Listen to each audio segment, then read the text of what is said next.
नमस्कार मित्रों,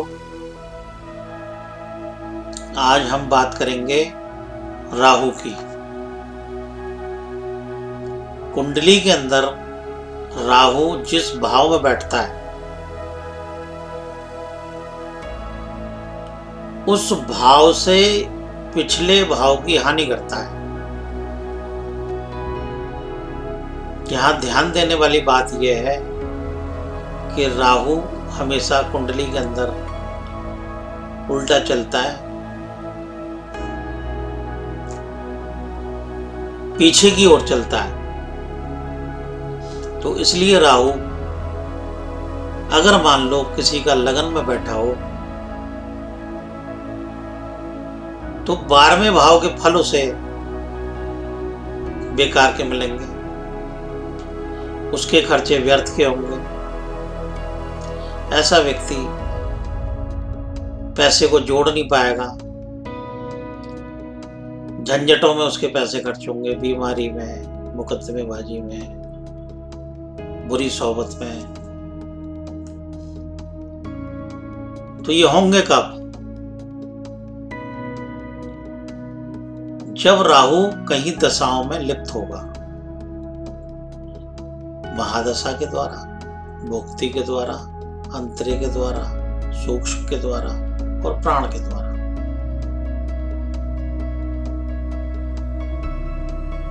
तब उसके अंतरे दशाओं में या गोचर में पहले भाव में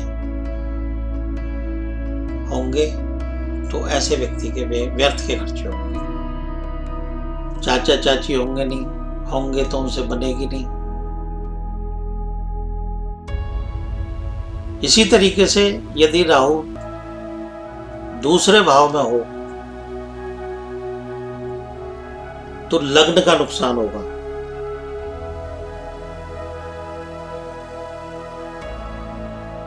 लग्न का नुकसान कैसे होगा? जीवन में उस व्यक्ति को जो सम्मान मिलना चाहिए वो नहीं मिलेगा।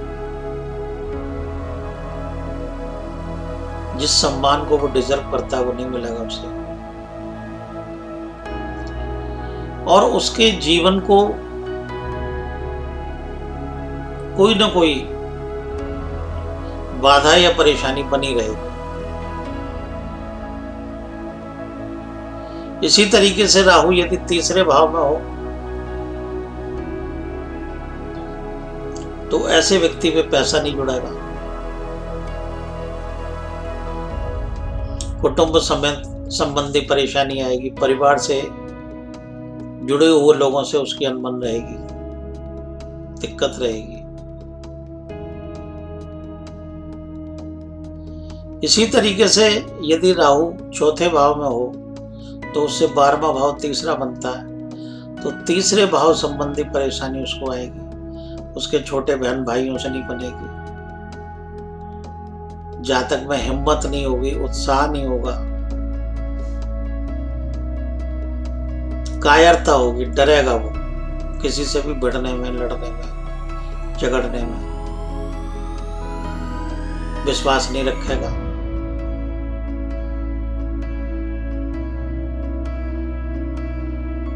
कायरता रहेगी, जिम्मेदारी से दूर भागेगा। इसी तरीके से राहु यदि 5वें भाव में हो तो चौथे भाव संबंधी उसको फल खराब मिलेंगे। चौथे भाव माता का स्वास्थ्य नरम रहेगा, गाड़ी या वाहन इसमें कोई ना कोई परेशानी बनी रहेगी, मकान संबंधी परेशानी बनी रहेगी, बार बार ही मकान बदलने पड़ेंगे।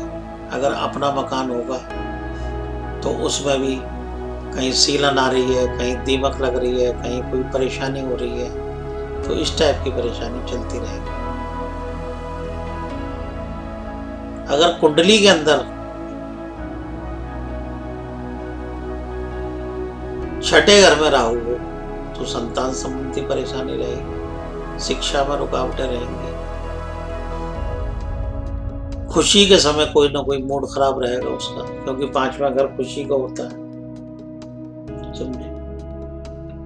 और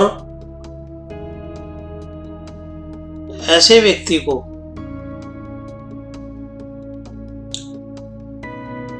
खुशी का समय कोई ना कोई झगड़ा जरूर होगा, कोई ना कोई बाधा जरूर होगी, कोई ना कोई रुकावट जरूर होगी। इसी तरीके से राहु यदि 7वें भाव में हो तो 6ठे भाव संबंधी परेशानी आएगी। ऐसे रोग होंगे, ऐसी तकलीफें होंगी जो डॉक्टरों की पकड़ में ना आए। व्यर्थ के शत्रु पैदा होंगे, व्यर्थ की परेशानियां पैदा होंगी, व्यर्थ के संघर्ष पैदा होंगे। इसी तरीके से यदि राहु 8वें भाव में हो तो रोजमर्रा की जिंदगी में परेशानी आएगी। रोजमर्रा की जिंदगी में व्यापारिक दृष्टिकोण से ठीक नहीं चलेगा, कभी ठीक चला, कभी एकदम व्यापार बैठ गया। पत्नी से संबंधित, पत्नी हमेशा जो है चिड़चिड़ी स्वभाव की रहेगी, पत्नी को रोग रहेंगे, पत्नी के शरीर में दर्द रहेंगे, पत्नी का पेट खराब रहेगा। तो इस तरीके से राहु अपने से पिछले भाव में जब जब गोचर करता है परेशानी देता है। इसी तरीके से राहु 9वें घर में हो तो उस व्यक्ति को 8वें भाव संबंधी परेशानी आएगी। जीवन बीमा पॉलिसी कोई ना कोई डूब जाएगी, या उसमें कोई ना कोई परेशानी आएगी, या कोई ना कोई दिक्कत आएगी, समझे। और गृहस्थी खराब, गृहस्थी में कलेश रहेगी, झगड़ा रहेगा। अगर राहु 8वें में हो और ऐसे व्यक्ति को उस समय में कुत्ता काट ले तो ऐसे व्यक्ति पे अचानक विपत्ति आती है, अचानक रोड एक्सीडेंट हो जाता है, अचानक घर में कोई बीमार हो जाता है, अचानक घर में कोई मृत्यु हो जाती है। यही राहु 10वें घर में हो तो उच्च शिक्षा में रुकावट आएगी, हमारी बुजुर्गों से नहीं बनेगी, हम अपनी जिम्मेदारी से भागेंगे, हम अपने घर परिवार की किसी भी जिम्मेदारी को निभाने के समय हमें रुकावटों का सामना करना पड़ेगा, परेशानी आएगी। वही राहु 11वें घर में हो तो ऐसे व्यक्ति को जो जीवन में पहली नौकरी करता है उसमें बड़ी परेशानियां झेलनी पड़ती है। उसको उस नौकरी से, उस काम धंधे से सेटिस्फेक्शन नहीं मिलती, अपने काम को वो सही ढंग से नहीं अंजाम दे पाता, कहीं ना कहीं उसे परेशानी लगी रहती है। इसी तरीके से यदि राहु 12वें घर में हो तो उसको लाभ के समय रुकावटें मिलेंगी, मित्रों से उसको कोई फायदा नहीं मिलेगा, मित्रों में ही उसके शत्रु छुपे हुए होंगे।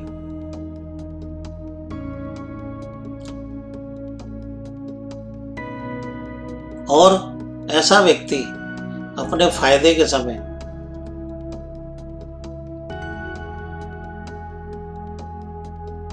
कहीं ना कहीं उसको रुकावटों का सामना करना पड़ता है। वो मेहनत करता है 1 रुपए की, उसको मिलता है 40 पैसे 60 पैसे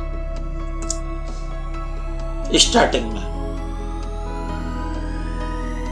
जब वो अपने करियर की शुरुआत करता है तो उसे भारी परेशानियों का सामना करना पड़ता है।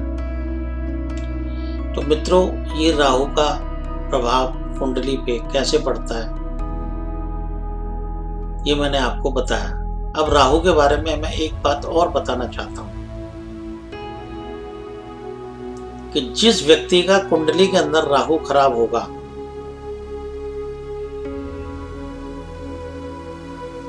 तो उसके बचपन में उसके माँ बाप उसकी हर जिद को, हर इच्छा को पूरी करेंगे। और 18-20 साल की उम्र तक आते आते उस बच्चे को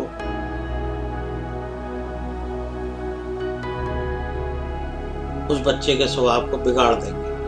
कैसे? बच्चा घर में चोरी करेगा, चकारी करेगा तो उसका पक्ष लेंगे, उसकी माँ पक्ष लेगी। कहीं किसी के बच्चे को पीटा है तो उसकी माँ पक्ष लेगी। उसके माँ बाप जो है, उस बच्चे को मास्टर ने अगर स्कूल में मार दिया तो भी पक्ष लेंगे। तो कहने का मतलब है उस बच्चे को 20 साल की उम्र तक, 25 साल तक की उम्र तक दुनियादारी सीखने नहीं देते ऐसे माँ बाप जिनका राहु खराब होता है। और जिनका राहु अच्छा होता है उनके माँ बाप 20 साल की उम्र तक उस बच्चे को पूरी दुनियादारी सिखा देते हैं। उस पे जिम्मेदारी लाद लाद के तूने ये नहीं किया, तूने पढ़ाई नहीं की, तू ये नहीं करता, तू वो नहीं करता। तो ऐसी स्थिति में क्या होता है कि जिसका राहु अच्छा है उसका बचपन संघर्ष में बीतेगा और आधी जवानी संघर्ष में बीतेगी।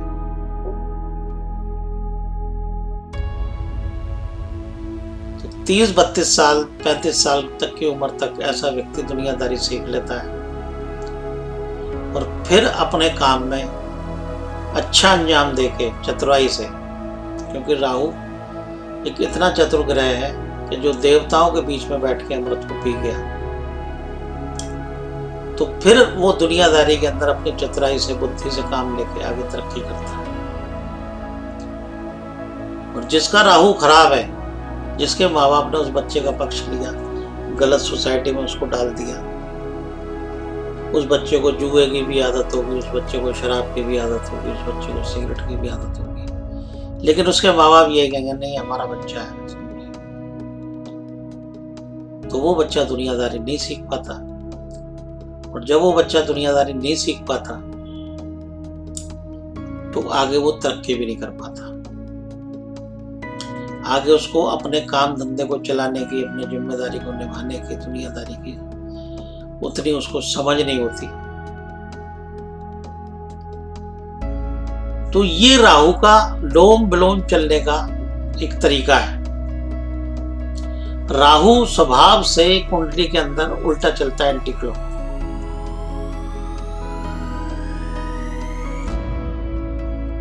तो जब वो एंटी क्लॉक चलता है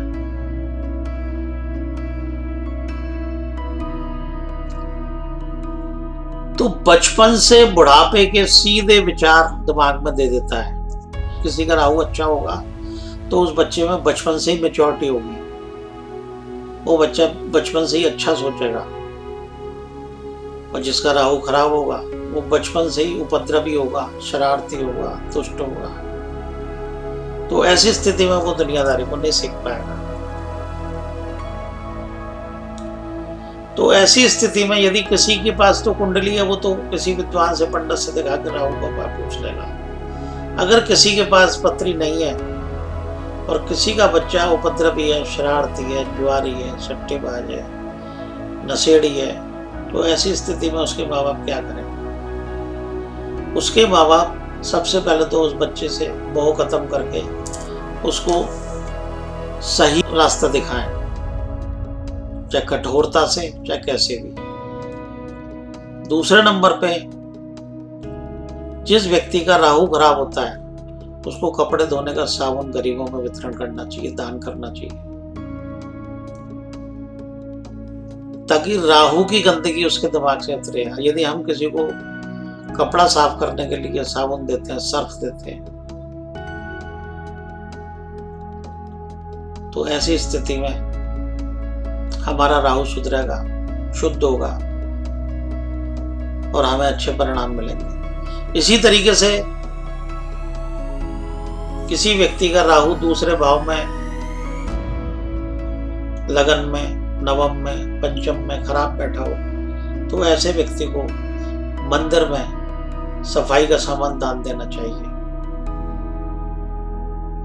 अगर वो मंदिर में सफाई का सामान दान देगा तो निश्चित रूप से उसका राहु शुद्ध होगा और उससे अच्छा रिजल्ट मिलेगा। तो मित्रों, ये बात मैंने राहु के बारे में बताई। मुझे उम्मीद है कि आप इसे ध्यान से सुनेंगे, समझेंगे और लाभ लेंगे। धन्यवाद।